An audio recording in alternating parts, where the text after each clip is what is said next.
going. And this is an exhibition match. Let's be clear that this is a 15-minute exhibition match. That should there be a submission at any time, they will restart standing and they will simply continue. That there is no official winner or loser in this match. Now Ryan, he says that he wants to showcase certain different elements of his jiu-jitsu that maybe we haven't seen before.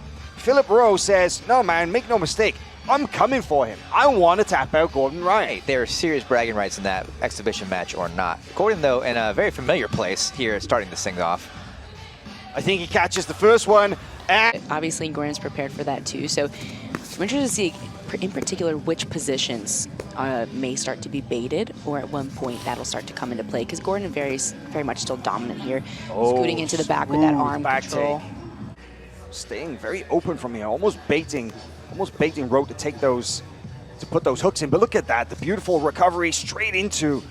Thing about it, but it was quite a big movement. It was just very smooth. Now we see it. As you say that, look at that rolling over. Exactly.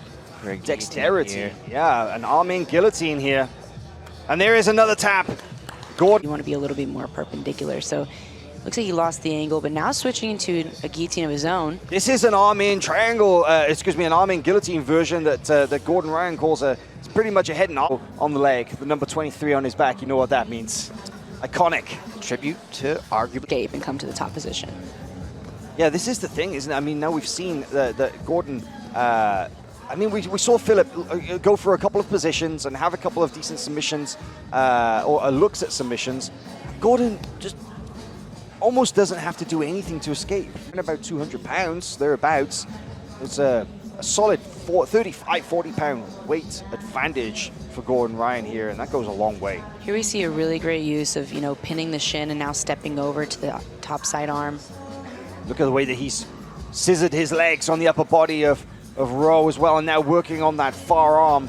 Complete isolation of the near side arm and the head, and taking his time on working on that lock.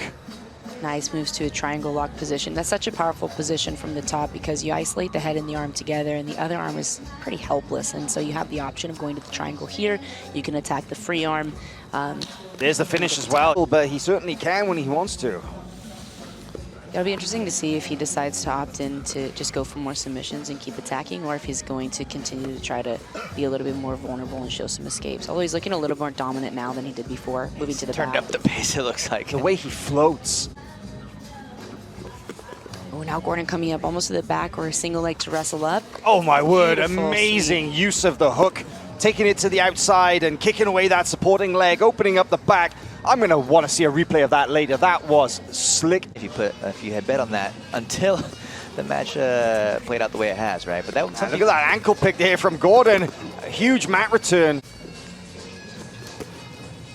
But as I was saying, I don't think we're going to see that from Philly Fresh today. I was curious. I almost bit. There's 2 minutes left to go. I mean, anything could happen. We see Gordon now looking on that far arm. He's got a what looks to be the double top wrist lock, the Kimura grip, stepping over the top almost, possibly looking for that Tarka Plata. Certainly thinking about it, I felt like. Again, you can see he's consistently trying to use his shins to pin that bottom arm down, which is something he talks about a lot, and he returns to a very similar position we saw earlier where you have the option of the triangle or attacking the top arm. And back onto both knees in a very dominant spot here.